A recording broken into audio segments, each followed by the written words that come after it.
"Get off my property before I call the sheriff. We do not feed strays at this gate." The woman standing on the marble steps had never once gone hungry in her whole life. The young mother waiting at the iron gate had gone hungry more times than she could count, always so that her little girl would not have to. And though not a single soul in that grand house knew it yet, in 7 short days that very gate, the one being slammed shut in her face, would swing open for the whole county. Because the poorest woman in the parish was about to inherit the richest family in it. She just did not know it yet. Her name, on that morning, was Hannah Mercer. She had risen before the sun, the way she always did, and packed her little cart with the honey biscuits and the warm cider that folks in Cedar Hollow had come to love. She was 26 years old and looked, some days, 40. Not from hard living of the wrong kind, but from the good kind. The kind where a young mother works 2 jobs and sleeps 4 hours so her child can have 3 meals. Her daughter, Lily, was 6 years old, with a heart that had been born a little broken. The doctors in the city said they could fix it. They also said it would cost more money than Hannah Mercer would see in 10 years of selling biscuits.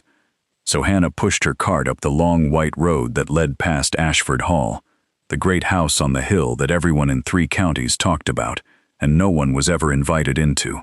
And when Camille Ashford, the lady of the house, came out to see who dared to sell food at her front gate, she looked at Hannah the way a person looks at something she means to scrape off her shoe. "It is not stale food, ma'am," Hannah said, and she said it gently. "It is honest food," which from what I hear is more than some folks behind this gate can say. "Well, you could have heard a pin drop. How dare you?" Camille breathed.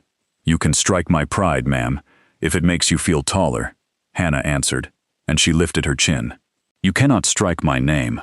One day this gate is going to open for me. Not so I can beg, so I can belong." Camille raised her hand, and she brought it down. The slap rang out across the courtyard like a rifle shot. And that is when the old front door opened, and Eleanor Ashford, the matriarch of the whole family, came out onto the step, leaning on a silver cane, her white hair pinned like a crown. She was near 80 years old, and dying, though the family did not yet know how fast. She looked at the young woman with the reddened cheek, really looked at her, and the color drained out of her lined old face. "That face," Eleanor whispered, "after 25 years. It cannot be." "Forgive the scene, ma'am," Hannah said, gathering her cart. "Just a stray who forgot her place." "Her place," Eleanor repeated softly, and then, so quiet that only the wind heard it, she whispered, "We shall see, child, whose place is whose." Hannah walked back down that white road with a stinging cheek and an empty cart, and she thought that was the end of it.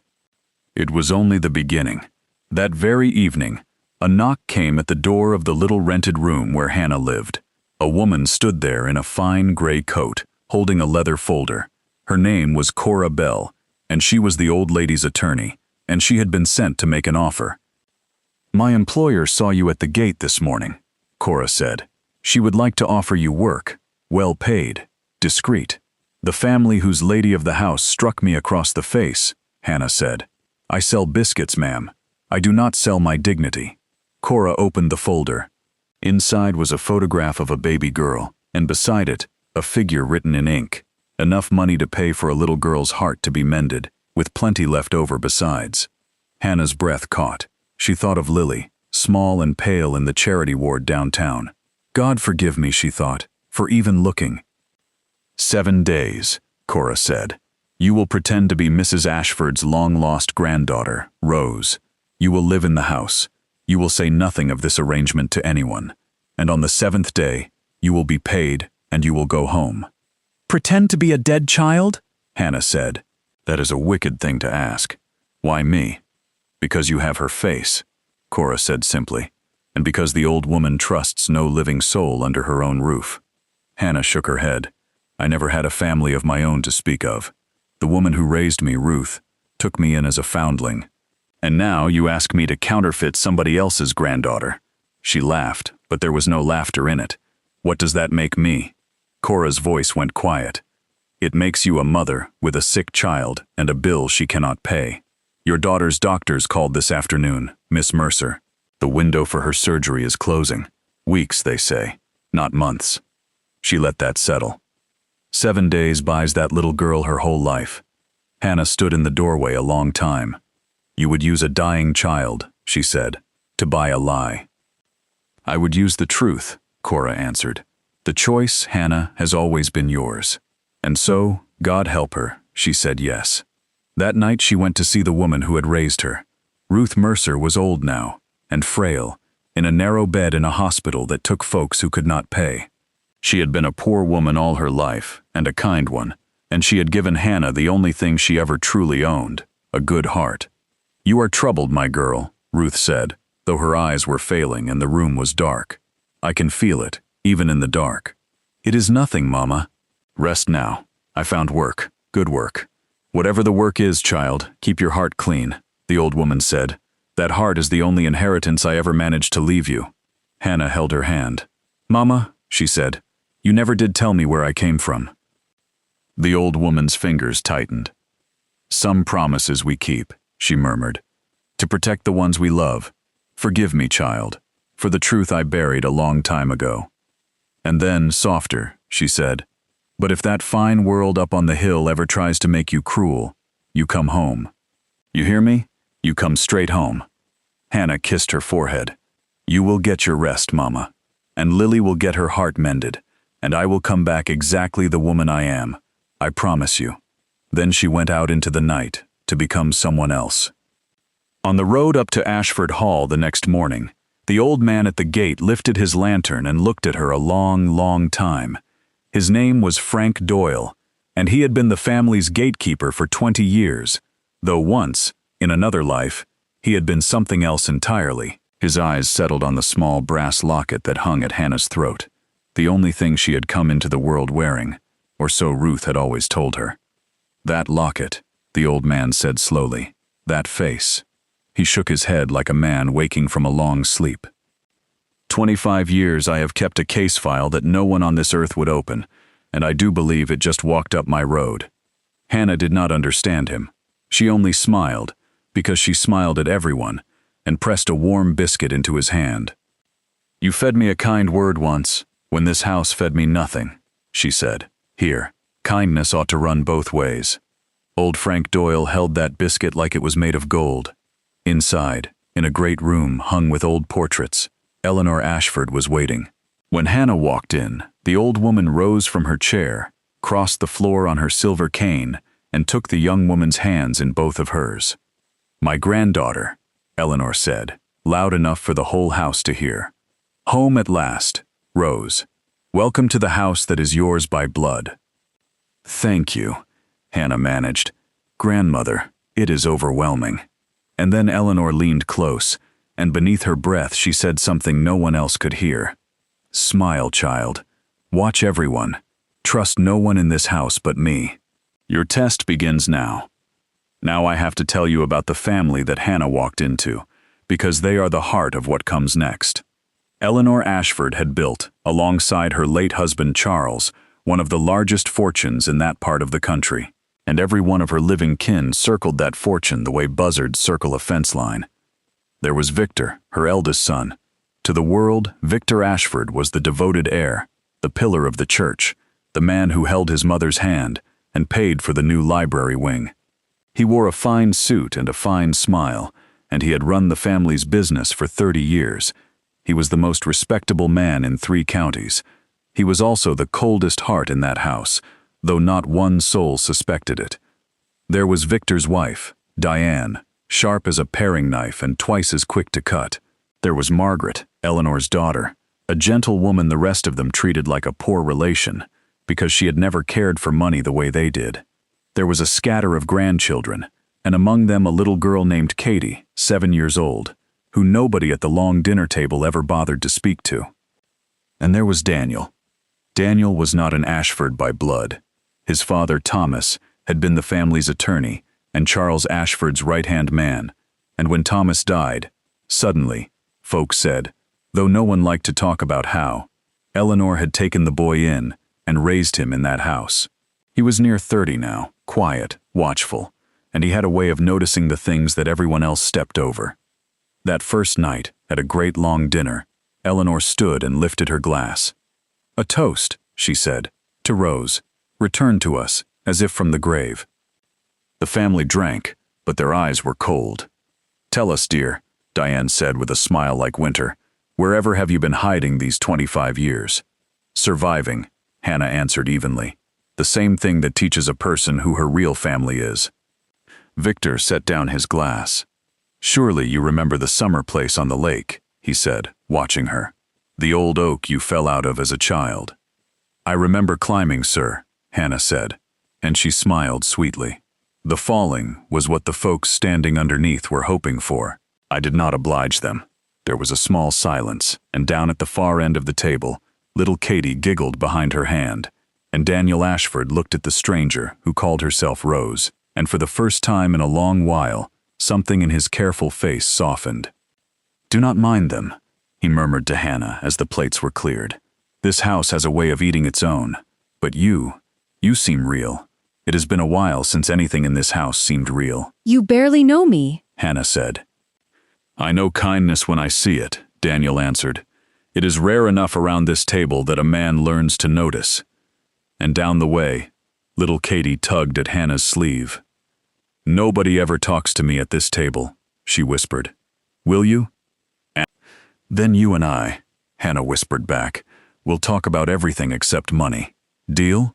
We will talk about stars, and dogs, and who has the loudest laugh in the whole world." "Deal," the child breathed, delighted. "You are my favorite already." Now, Hannah did not know it yet, but at that table, telling stories about stars to a lonely little girl and speaking plainly to a lonely young man, she was quietly gathering the only currency that would matter in the days to come. She thought she was making friends. She was, in truth, building an army in a house that wanted her gone. Later that night, Eleanor sent for her. The old woman sat by the fire with 2 documents on her lap. "I am going to tell you the truth, child," she said, "and you may do with it what you will. My son Victor drafted this will.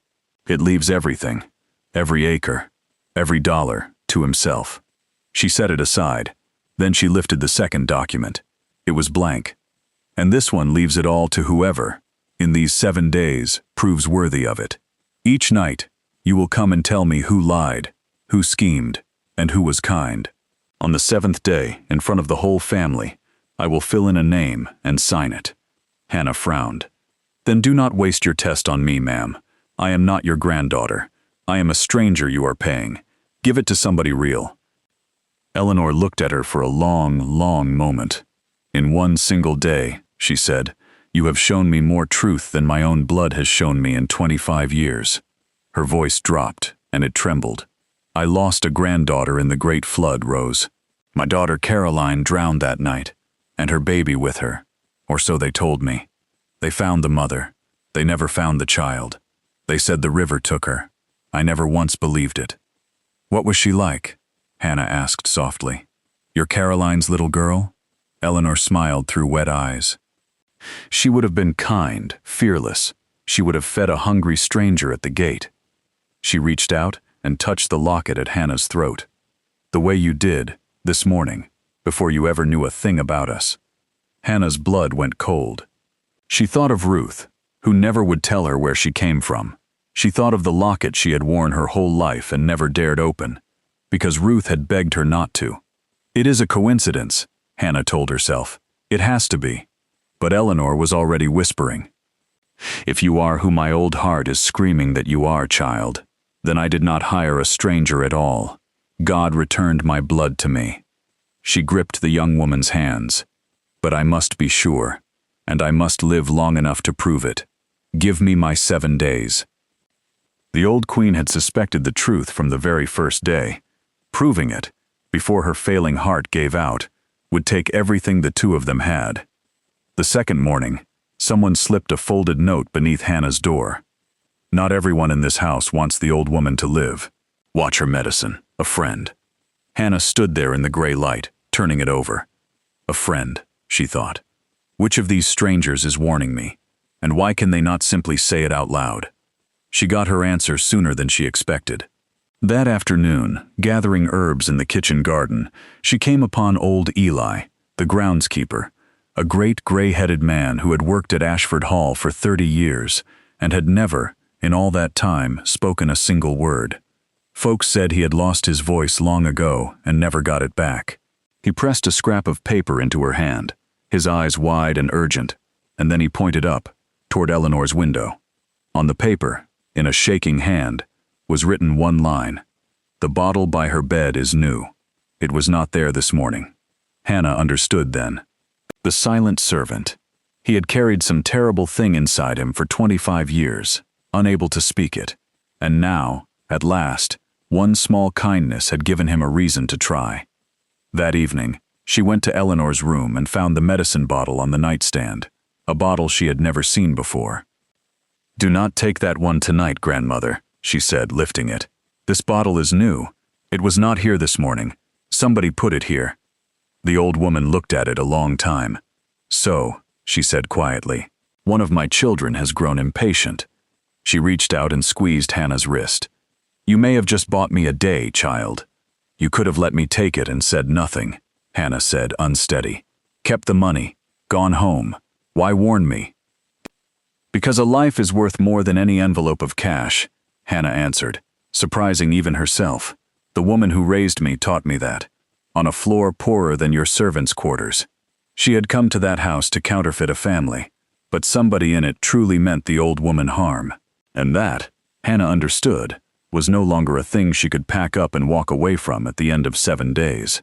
I have to tell you now what was going on in the other rooms of that great house. Because while Hannah was learning to love an old woman she was being paid to deceive, other people were making their own plans. "Mother is dying," Victor said to his wife behind a locked study door, and suddenly a granddaughter appears. "If that girl inherits 30 years of my work, everything I have built simply evaporates." "Then we expose her," Diane said. "Prove she is a fraud before the 7th day. It is not complicated." Victor turned to the window. 25 years ago, he said softly, "I made one problem go away quietly, during a flood. If this girl is who I fear she is..." He did not finish. He did not have to. "Find out her real name, Diane. Dig up where she truly comes from. Leave the rest to me." And so it was that the kindest seeming face at that dinner table belonged, in truth, to the coldest heart in the county. The audience of that house did not know it, but you and I do now. On the 3rd day, the past came out of the ground. It began with a name. Hannah was in the great library, dusting old ledgers to keep up her disguise, when she noticed a thing that stopped her cold. In every one of the oldest account books, going back 30 years, there was a name scratched out. Scratched hard, again and again, until the paper wore through. The Ashford fortune, she realized, had not begun with one man. It had begun with 2 partners, Charles Ashford, and a man whose name someone had gone to great trouble to erase. Daniel found her there, staring.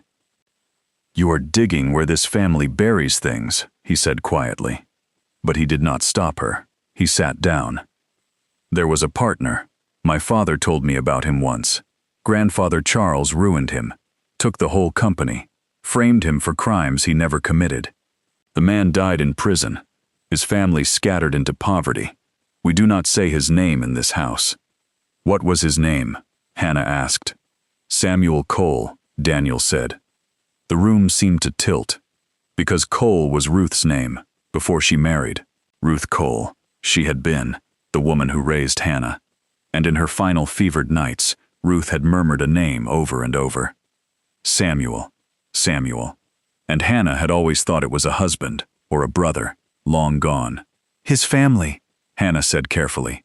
"Where did they go? Was there a daughter?" Daniel frowned. There were old rumors. A daughter who ended up poor as dirt, and there was talk of a little one sent far away, the same flood year that the old woman lost her grandchild. 2 lost children, 1 storm. Nobody ever put the 2 together. He looked at her strangely. "Why do you ask like it is personal?" Because it was. The man Charles Ashford ruined was the father of the woman who raised her. And the granddaughter who vanished in the flood had vanished the very same night that Hannah had been given away to that same poor woman. 2 threads, and they were tying themselves into a single knot around Hannah Mercer's own neck. She could not wait for the 7th day. She went, that very night, back down the hill to the charity ward, and she sat by Ruth's bed and took out the old photograph she had found pressed into a ledger. "Mama," she said, "I need the truth today. This man, Samuel Cole, you said his name in your fever. Who was he to us?" Ruth's failing eyes found the photograph, and her whole body went still. "Where did you get that, child?" she whispered. "Put it away. Please, that name is a grave." "Mama," the old woman began, slowly, to weep. 25 years ago," she said, "on the night of the Great Flood, a rich and powerful man paid me to take a baby girl and disappear. I was poor. My father had died in prison because of that same family. I did not even know it then. I was afraid, and I was hungry, and I said yes. God forgive me, I said yes." She reached for Hannah's hand. "The baby, child. The baby was you." Hannah could not breathe. "He put that locket around your neck himself," Ruth said, "the night he handed you to me. I never dared open it. I was too afraid of what was inside. But it has been at your throat your whole life. The truth has been on you all along." "Who was the man, Mama?" Hannah whispered. "Who paid you?" Ruth's face twisted with old terror. "If he learns you are alive," she said, "he will finish what the flood did not. He has done terrible things before, child. Whatever you have found up on that hill, leave it. I am begging you. Leave it, and run." "I cannot run, Mama," Hannah said, and her voice was steady now, steady as a stone. "There is a woman dying in that house because of what he wants to keep hidden. And I think she might be my grandmother." She kissed the old woman's hand. "I cannot unknow that. I will not." That night, back at Ashford Hall, Hannah sat alone in the dark of her borrowed room and did the thing she had never once done in 25 years. She opened the locket. Inside was a scrap of a photograph, a young woman holding a newborn, and engraved on the tiny gold plate, worn but readable, was a name: Rose Ashford. It was her. It had always been her. She had come to that house to counterfeit a granddaughter, and she was the granddaughter. She had been paid to wear a dead child's name, and the dead child was alive. It was her. She was breathing. She had a little girl of her own with a heart that needed mending, and none of it was pretend. The next evening she brought the locket to Eleanor. "You hired a stranger to play your granddaughter," Hannah said, her hands shaking. "But this says the stranger is her. I think I am Rose. I think I was the child in the flood." The old woman did not gasp. She did not weep. She only smiled, and there was such peace in that smile that it near broke Hannah's heart. "I knew," Eleanor said, "the moment I saw you feed a hungry stranger at my gate, when my own kin would have kicked her. I knew. My blood always did that. My Caroline did that, and now her daughter does it too." "But how?" Hannah said. "Who took me? Who paid Mama Ruth and let this whole family believe I drowned?" "Only one man handled the estate that night," Eleanor said, "the one I trusted with everything. My son." She closed her eyes. "Victor, and if he learns you are truly Rose, child, he will silence us both, the way he has silenced everyone who ever came near this truth." She gripped Hannah's hands. "So we tell no one, not one living soul, not until the 7th day, at the reading of the will, in front of witnesses. Do you understand me? Until then, you must go on being a lie. It is safer, in this house, to be a lie than to be a threat." "Then I will stay the lie 3 more days," Hannah said. She had come to that place for money, and she had found her grandmother, her name, and her own empty grave. Now she only had to live long enough to keep them. The 4th day tested her in front of everyone.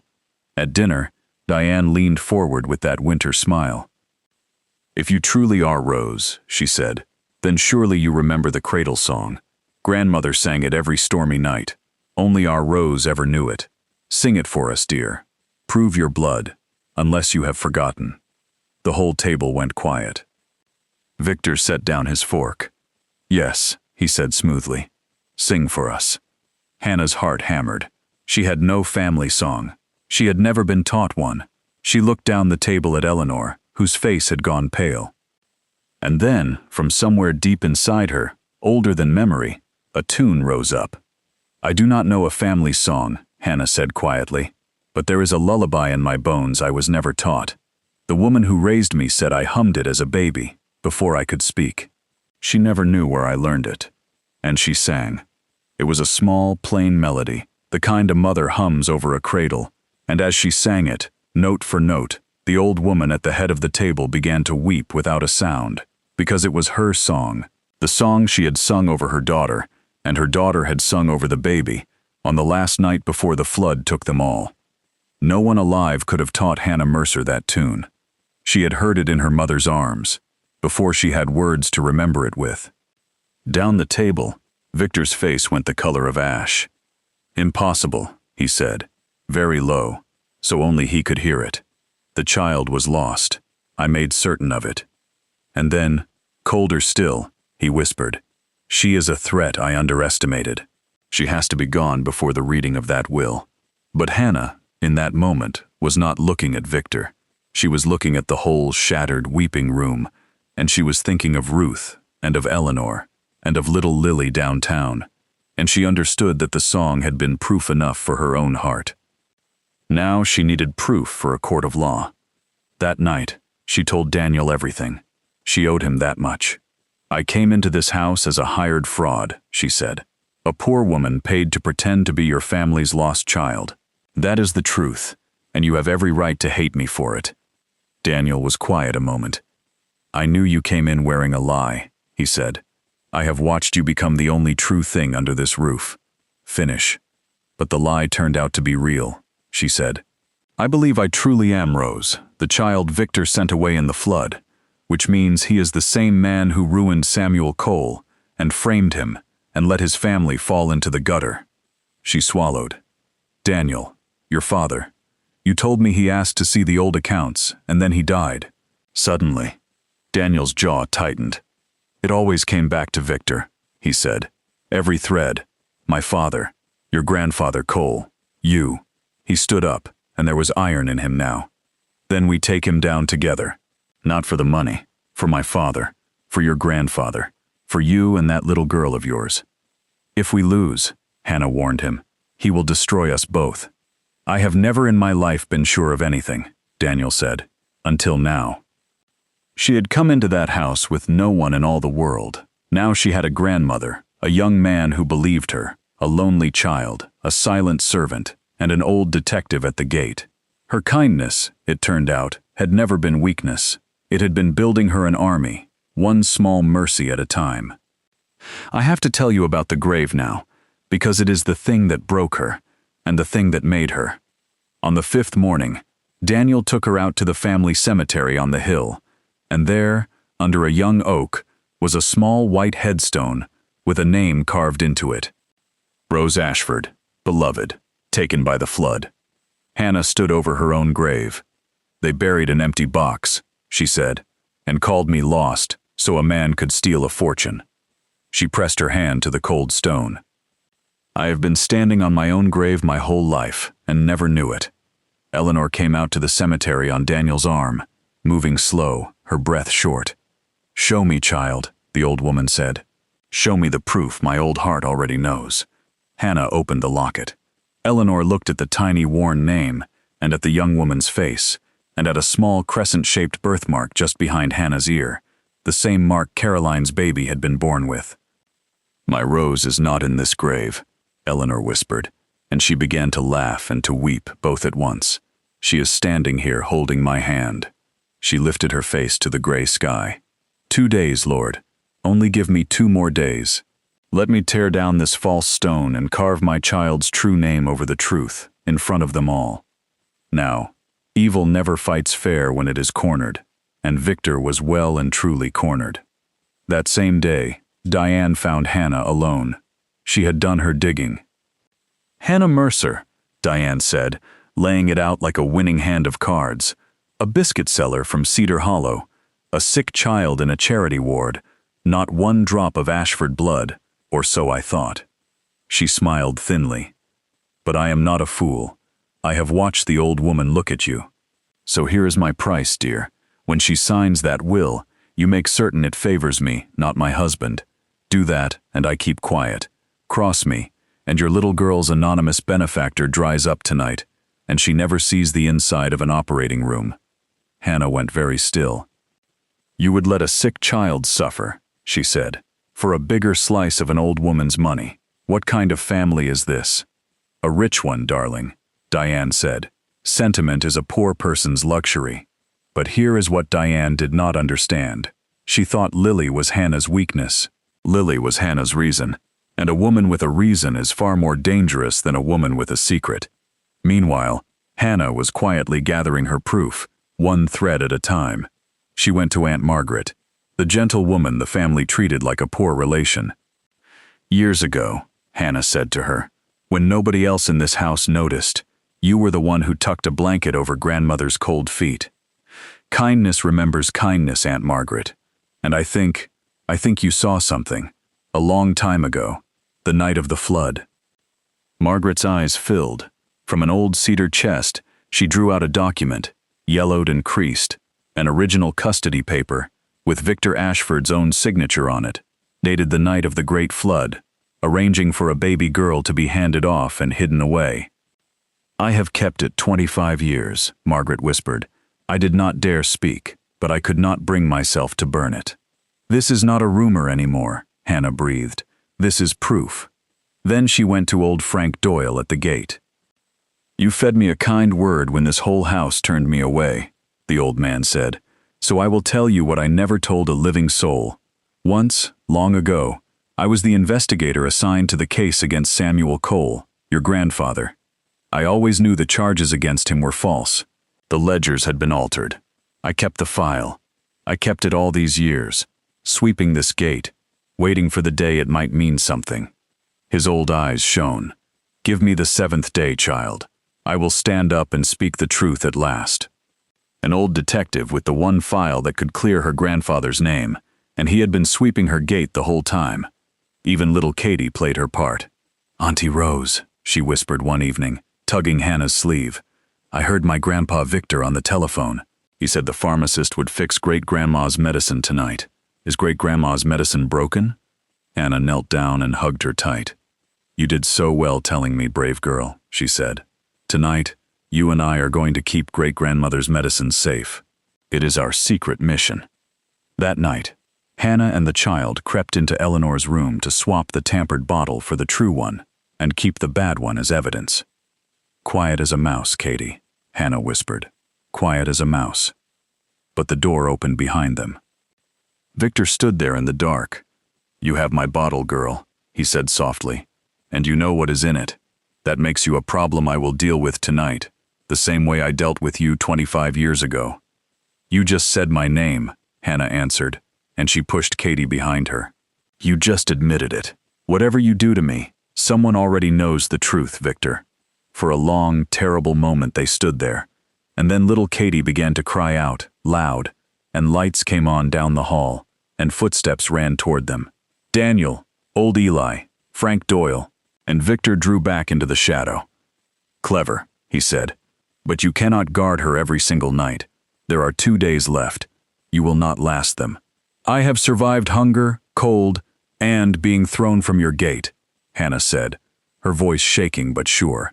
I will survive you, uncle, and on the 7th day, every soul in this house will know exactly what you are. The next morning, Hannah went back down the hill to Ruth's bedside, because the old woman was fading fast now, and because there was one last piece of the truth that only she could give. Under my pillow, child, Ruth whispered. 25 years I hid it. The envelope he gave me that flood night, with his own handwriting, his own signature, his own instructions to take you far away and never speak of it. Take it. Hannah drew out the envelope. Inside was everything, Victor's confession, in his own hand. Mama, she breathed, you kept the one thing that could undo him, all this time. Tomorrow, Ruth said, gripping her hand with the last of her strength, you can destroy every one of them, if you have a mind to. Promise me you will not. Her voice was fading. Hate would make you his daughter, child, not mine. You choose mercy. Mercy is the only fortune that stays clean.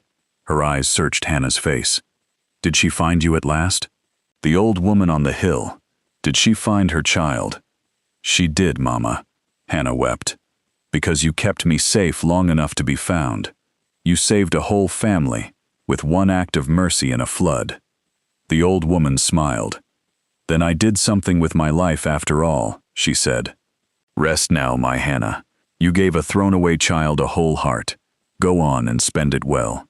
And so, on the 6th night, the first of Hannah's 2 mothers slipped away, the poor one, who had given her a heart. Hannah did not grieve her with tears alone. She grieved her with a promise. Mercy. That same evening, something happened that Hannah had not expected. Diane came to her, and she was pale, and she was trembling. "I went to the hospital today," Diane said, "to bribe your dying mother into exposing you. But she was so far gone she thought I was you, come home at last. And she blessed me, Hannah. A dying stranger, whom I came to threaten, laid her hand on my head and blessed me." Diane's composure cracked clean in two. "I overheard Victor on the telephone this morning. Tomorrow, at the will reading, during the toast, he means to slip something into your grandmother's cup." She pressed her hand to her mouth. "I have chased that man's money my whole life, and a poor woman dying in a charity ward has more than I will ever have. I am done. I am done being his creature." "Then stop being his creature," Hannah said gently. "Testify. Tell what you heard. Sit beside me tomorrow, and when I ask you to speak, speak the truth. Do that, and whatever you have done before is forgiven." "Why would you forgive me?" Diane whispered. "I threatened your child." "Because the mothers who raised me," Hannah said, "did not teach me to keep a ledger of hate, only of kindness." Now Hannah knew Victor's final move. Something in the toast. Tomorrow, she would not merely expose him.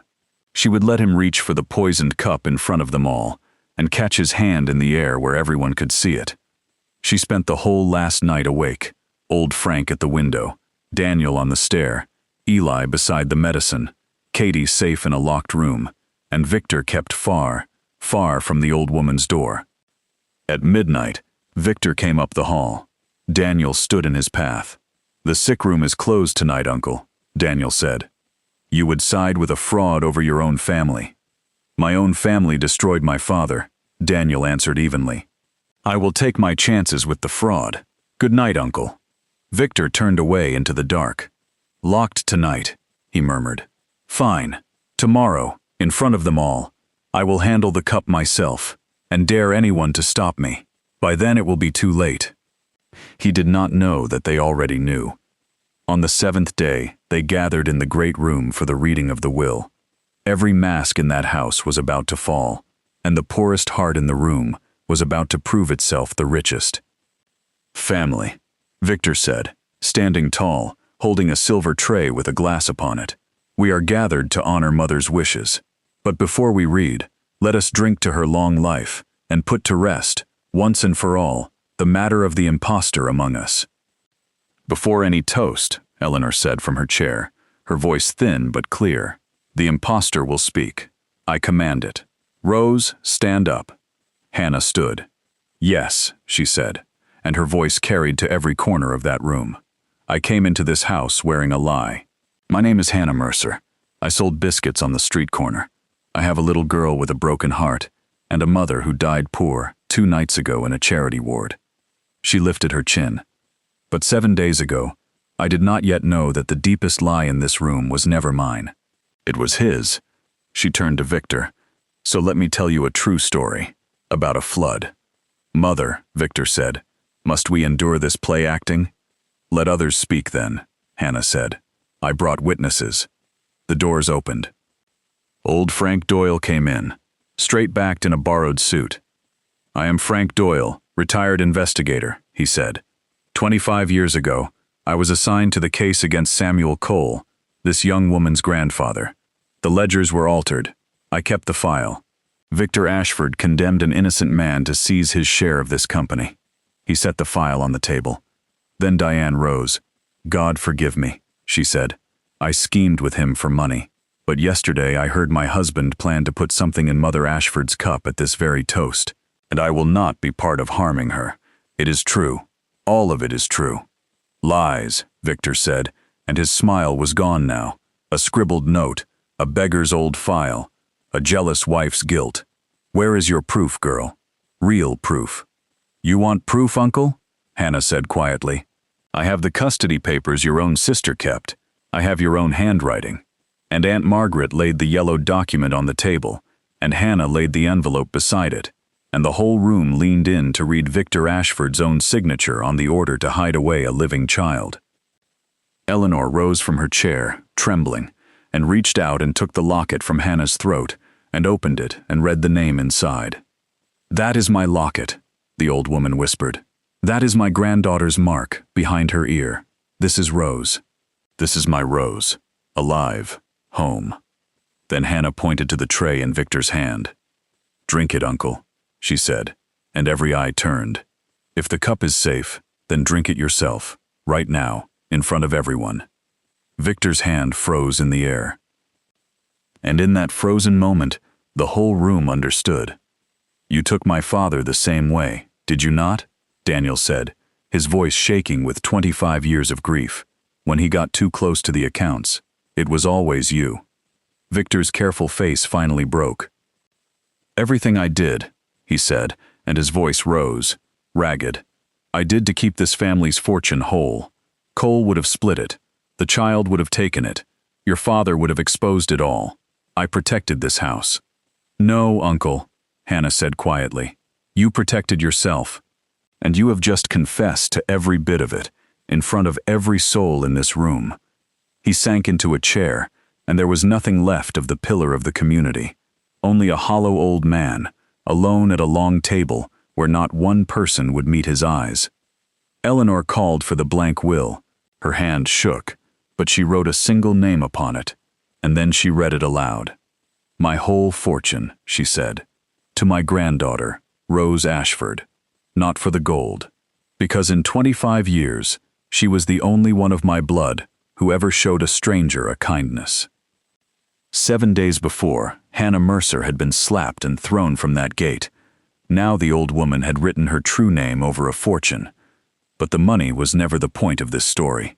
The truth was the point, and what she did next was the point most of all. The sheriff's men were waiting outside. The confession, the file, the witnesses. It was enough to arrest Victor for fraud, to reopen Samuel Cole's case, to look again at how Daniel's father had died. One word from Hannah, and she could take everything from the man who had taken everything from her. It would have been justice. It would even have been fair. And Ruth, with her last breath, had begged her not to make it cruel. Hannah walked over and stood in front of Victor. Look at me, Uncle, she said softly. 25 years of scheming. And where has it left you? Alone at a table where no one will meet your eye. Was the fortune worth the man you became? For a long moment, Victor did not answer. Then, quietly, he said, No. God help me. No. The choice is yours now, child, Eleanor said. He is my son, and he broke my heart clean in two. But the fortune and the mercy belong to you. Hannah drew a breath. Then no revenge, grandmother, she said. Justice, yes. The truth, all of it, told plain. My grandfather's name cleared, Daniel's father honored. Victor to answer to the law for what he did, but not cruelty. I will not build my new life out of the same poison he built his out of. Victor lifted his head and looked at her as if he had never truly seen her before. You could have destroyed me, he said, and you offer me mercy instead. That is a punishment crueler and kinder than any prison. He rose, and for the first time he stood without a mask. I will answer for all of it. I am sorry, to all of you. He faced the law. That was justice, but he faced it as a man who had finally seen himself. And that was mercy. Now, there was a family to heal, and 2 mothers to honor, and Hannah did both. To Diane, who had chosen the truth when it cost her, Hannah said, You keep your place and your dignity. You chose right when it was hardest. To Aunt Margaret and to Daniel and to little Katie, she said, We start again, all of us, kinder than we were yesterday. Auntie Rose, Katie asked, tugging her sleeve one last time, Does this mean you are staying forever now? Forever, little one, Hannah said, gathering the child up. No more lonely dinners for you. This house is going to be full of laughter, for once in its life. And to old Eli, the groundskeeper, whose voice had been taken from him so long ago, and to Frank Doyle at the gate, she said, "The ones this house ignored are the very ones who saved it. You are family now, not servants. Eli, your voice was taken from you. Your name never will be again." The old man's eyes brimmed over. On a scrap of paper, in his shaking hand, he wrote one line and pressed it into hers. "Kindness remembered me, child. After all this time." There was one more heart in that story, still waiting on Hannah to be brave, the one who had believed her before he had any earthly reason to. "So," Daniel said, when at last the house was quiet. "No more disguise, no more borrowed name, no more secrets, just Rose." "You liked me," Hannah said, "when I was a fraud in a borrowed dress, guarding a stranger's medicine at midnight. I loved you then," Daniel said simply. "I just did not have the right to say so yet. I came into your world to lie to it, Daniel," she said. "I am afraid of losing the one true thing I found in it, and I do not come alone. There is a little girl in a hospital downtown who is going to need a whole lot of loving." "Then let me love you both," he said. "Rich or poor, Hannah or Rose, it was always just you. And that little girl of yours is about to have more family than she knows what to do with." He smiled. "We rebuild this family the right way. Together." "Together," she said. "And we keep the gate open. For the hungry, not shut against them." There was one last thing Hannah had to do, and it was the hardest gift of all. Eleanor was fading now. Her 7 days had cost her the last of her strength, but she had done what she set out to do. She had lived long enough to give her granddaughter back her name. "I held on for one thing," the old woman whispered when Hannah sat by her bed at last, "to see your face and speak your name. Rose, my Rose, I can let go now." "Do not say that yet, grandmother," Hannah wept. "I only just found you." "And I you, child," Eleanor said, and she smiled. "That is more than most people ever get. It is enough. It is everything." She lifted one frail hand and touched Hannah's cheek. "Use it well, my darling. Not for walls, and not for gates. For open hands. Be the kindness this family forgot how to be. That is the only inheritance that has ever mattered." "I will make you proud, grandmother," Hannah promised. "The gate stays open, the hungry get fed, and no child is ever thrown away from this family again. I swear it." And so, on the far side of the 7th day, the second of Hannah's 2 mothers slipped away, the rich one, who had given her a name. Both of them gone, both of them having loved her enough to give her everything they had. She did not grieve them with tears alone. She grieved them with a life worthy of them. They had spent 7 days testing who deserved a fortune, but the answer was never about blood, and it was never about gold. It was about who would open the gate. So on the morning after the 7th day, the girl they had thrown out of that gate became the reason it never closed again. The Ashford Gate had been famous, for 100 years, for keeping people out. From that day on, it was famous for letting them in. There was a school built down in Cedar Hollow, and a clinic named for a poor woman called Ruth, and a long table where anyone who was hungry could sit and eat. "Everyone eats here," Hannah told the town, standing at the open gate with her little girl, heart mended now, healthy and laughing, holding her hand. "Everyone!" And old Frank Doyle, standing beside her, tipped his hat.